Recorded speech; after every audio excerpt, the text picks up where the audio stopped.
बिस्मिल्लाहिर्रहमानिर्रहीम। आज असां two kingdom classification system पढ़ंदासीं।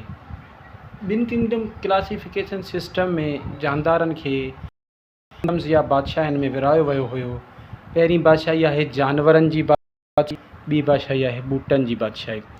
ठीकु आहे, इन्हनि ॿिनि बादशाहनि में विरायो।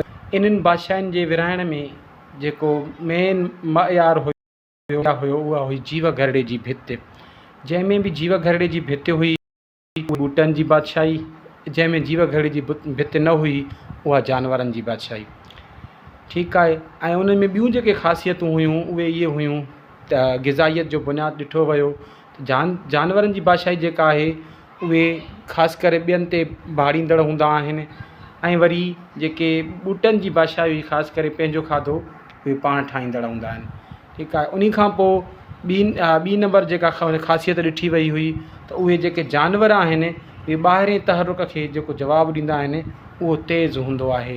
ॿाहिरियों तहरुक या छा हूंदो आहे, मिसाल गर्मी आहे, सर्दी आहे, रोशनी आहे, या जॾहिं जीत खे ॾिसे थो त तकड़ में हुन जीत ॾांहुं वेंदो, इहो हुनजो तहरुक खे जवाबु आहे। ठीकु आहे, बाक़ी जेको ॿूटनि जी बादशाही आहे त उहा ॿाहिरें तहरुक खे जेको जवाबु ॾींदी आहे उहो आहिस्ता हूंदो आहे। जीअं ॿूटा रोशनी ॾांहुं रुगबत ॾेखारींदा आहिनि, उन्हनि ॾांहुं थोरो मोड़ ॾेखारींदा आहिनि, पर उहा आहिस्ता हूंदी आहे जो महसूस ई न थींदी आहे। टी जेका ख़ासियत आहे उहा आहे हरकत।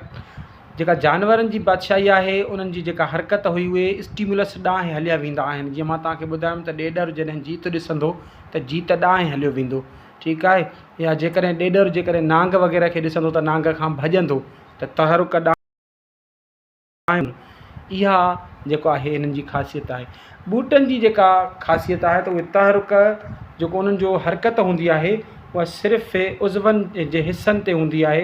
यानी पन हरकत कंदो, थोरो हरकत कंदो, या शाखूं टामूं हरकत कंदियूं आहिनि, उहे जॻह तब्दील न आहिनि कंदा। इहा ख़ासियत आहे त उहे जॻह तब्दील न आहिनि कंदा। ऐं जानवरनि जी जा मिसाल जेके आहिनि, किरंगे ऐं बग़ैर किरंगे वारा सभई जानवर हिन में अची था वञनि।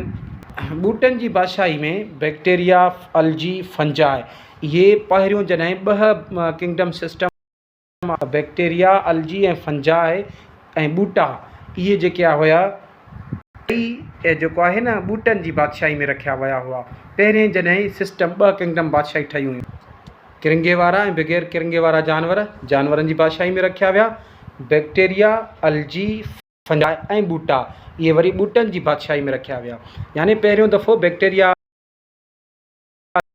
उन खां बाद में ॿी क्लासिफिकेशन थी त पोइ इहे बाद में चेंज थींदा विया। ठीकु आहे, thank you for watching our channel.